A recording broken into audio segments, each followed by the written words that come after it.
So further the writer says that it is time to retire and reject these notions. हमें उन विचारों को retire करने की ज़रूरत है, रिजेक्ट करने की ज़रूरत है, जो ये मानते हैं कि अंग्रेज़ी जो है वो विदेशी भाषा है और भारत का हिस्सा नहीं है. But it is time to recognize that English is very much an Indian language. ये इंग्लिश भाषा, अंग्रेज़ी भाषा भारत की ही अपनी एक भाषा है. Rather than trying to justify contentious historical criteria for native, we must focus on what English is to India today: an aspirational, cosmopolitan, widely spoken language we have made our own. इस paragraph में writer tries to से, he says that कि justifying contentious historical criteria for native. Contentious का मतलब है controversial.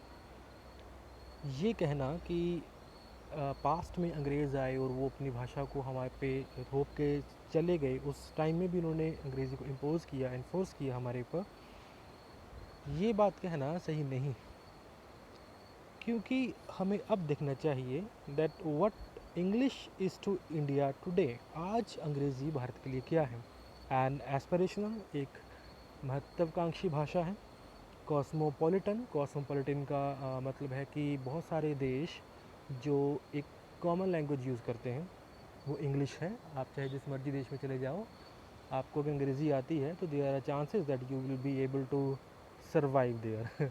Survive means that you will be able to talk with the people there and you will not have any problem, because English is a cosmopolitical language and widely spoken language.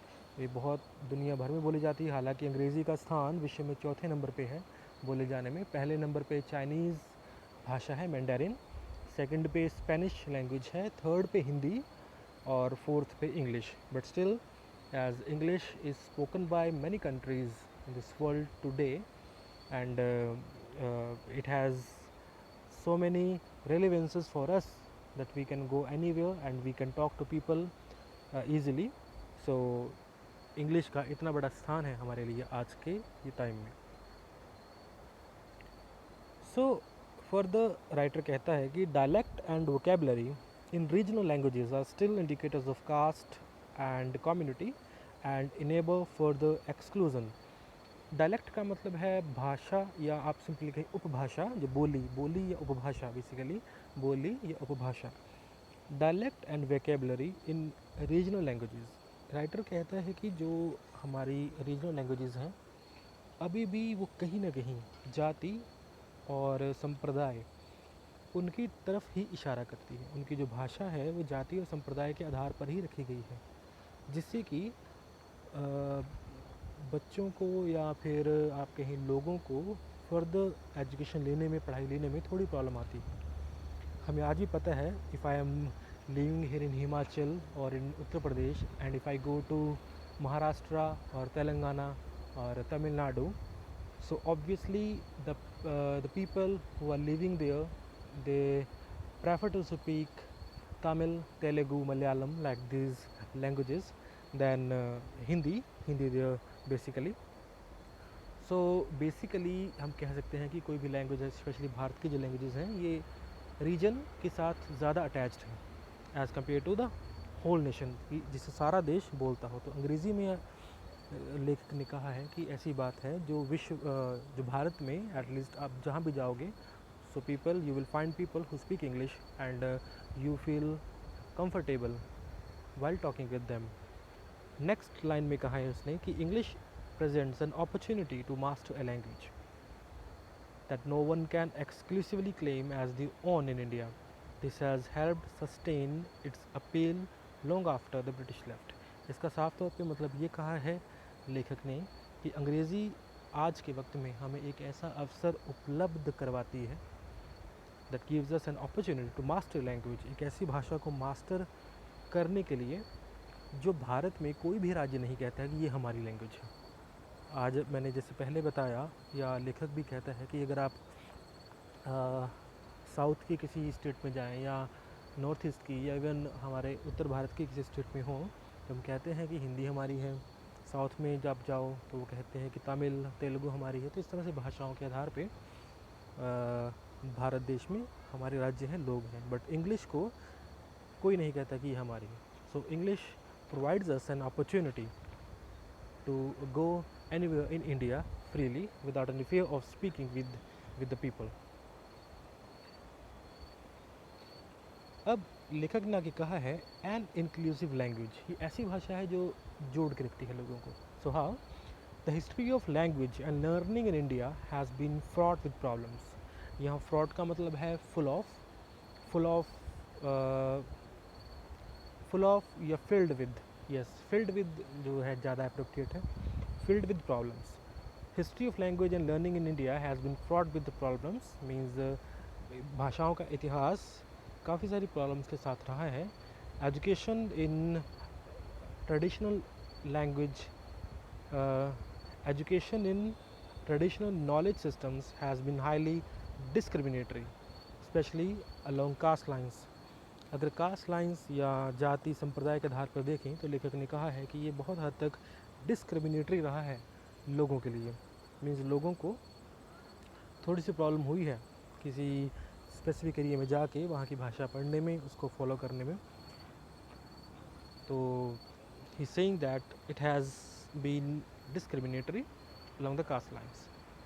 So next line में, next para में, English education emerged as an emancipator and equalizer. Emancipator का मतलब है मुक्तिदाता, जो मुक्ति दे, दैट इज़ मुक्तिदाता। एंड इक्वलाइजर जो इक्वल अपॉर्चुनिटीज़ वाला हो, allowing people across social groups to break away from exclusionary knowledge systems. तो लेखक का कहना है कि अंग्रेज़ी भाषा एक ऐसी भाषा है जो भारतीयों के लिए कास्ट और कम्युनिटी से ऊपर उठ के एक मुक्तिदाता के रूप में सामने आई है, और अपने नॉलेज बेस को और ज़्यादा वाइडली इंक्रीज़ करने में अंग्रेज़ी भाषा ने इसकी लोगों की हेल्प की है। Middle class Indians, many of whom have never studied English, want their children to attend English medium schools, not just because of a promise of jobs, but of a respectability that English represents. This has made English a pathway to unique economic and sociocultural mobility that has given us a global advantage.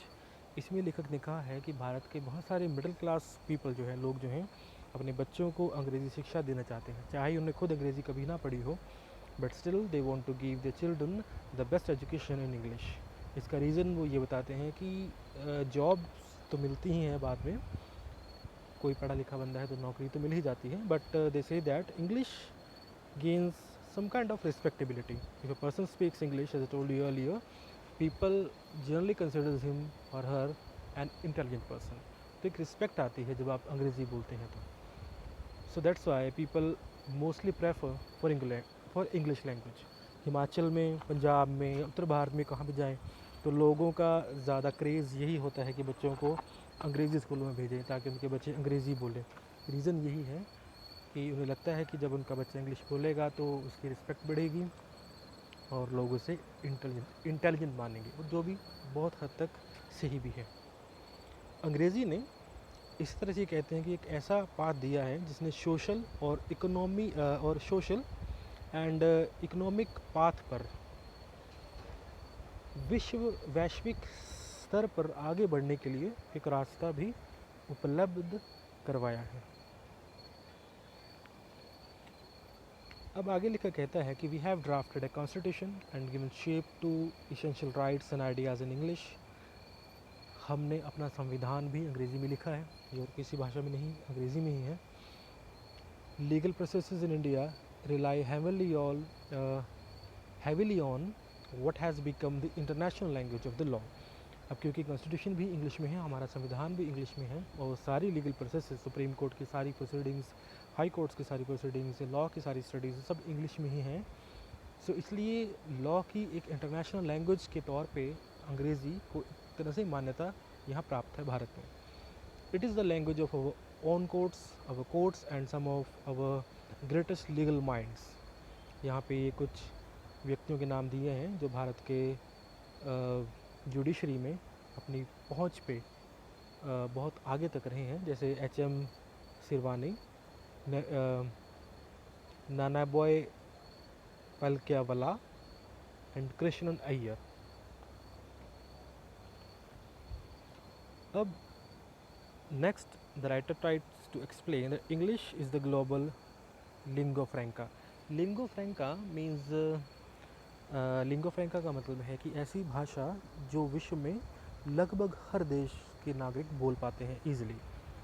So that becomes global lingua franca. It is the world's preferred language of commerce, science, diplomacy and culture. ये विश्व में commerce के लिए, मतलब वाणिज्य के लिए, व्यापार के लिए, साइंस विज्ञान के लिए, या डिप्लोमेसी राजनीतिक कार्यों के लिए, एंड कल्चर और संस्कृति के लिए अंग्रेज़ी भाषा का उपयोग किया जाता है। नेक्स्ट पैराग्राफ में कंपिटेंस। कंपिटेंस मीन्स क्षमता। कंपिटेंस इन इंग्लिश, अंग्रेज़ी में क्षमता, has enabled India to establish itself in this areas as its diaspora to thrive across the world, especially in the field of technology.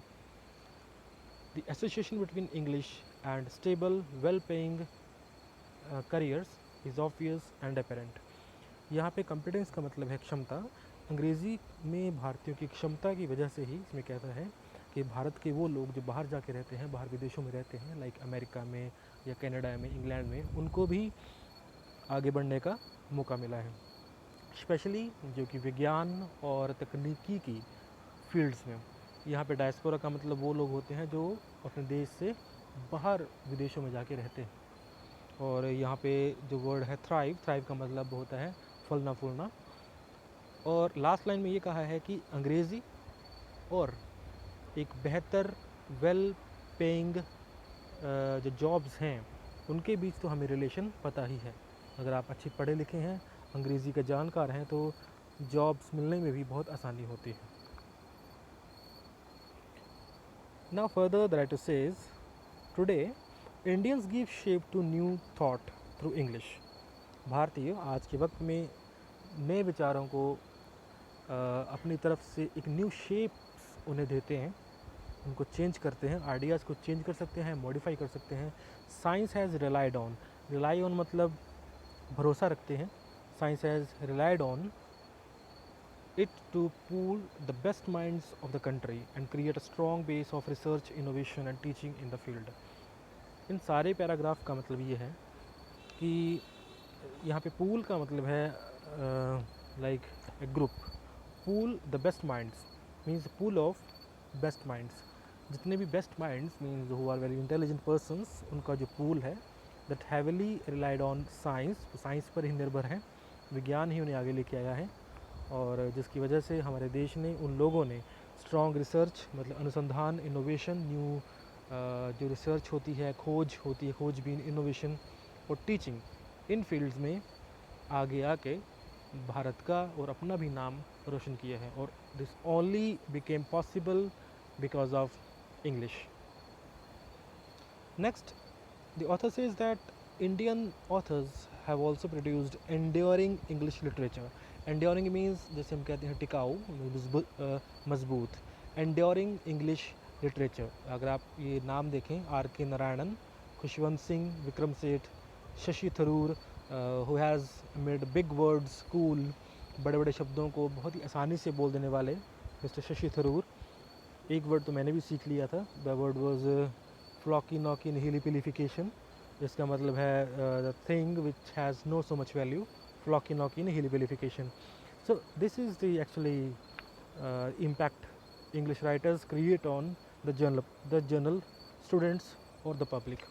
इसके बाद हैं अरविंद अडिगा, चेतन भगत, शोभा day और Arundhati Roy and many others have given a rich Indian English which is as much on as any other native language. तो इनका writer का main base यही है कहने का कि हमारे देश में इतने अच्छे अच्छे राइटर्स हुए हैं, उन राइटर्स ने इतनी अच्छी अंग्रेज़ी लिखी है, ऐसी अंग्रेज़ी लिखी है, ऐसी अंग्रेज़ी बना दी है कि अब वो भारत को अपनी ही अंग्रेज़ी लगती है। अब इन्होंने कहा है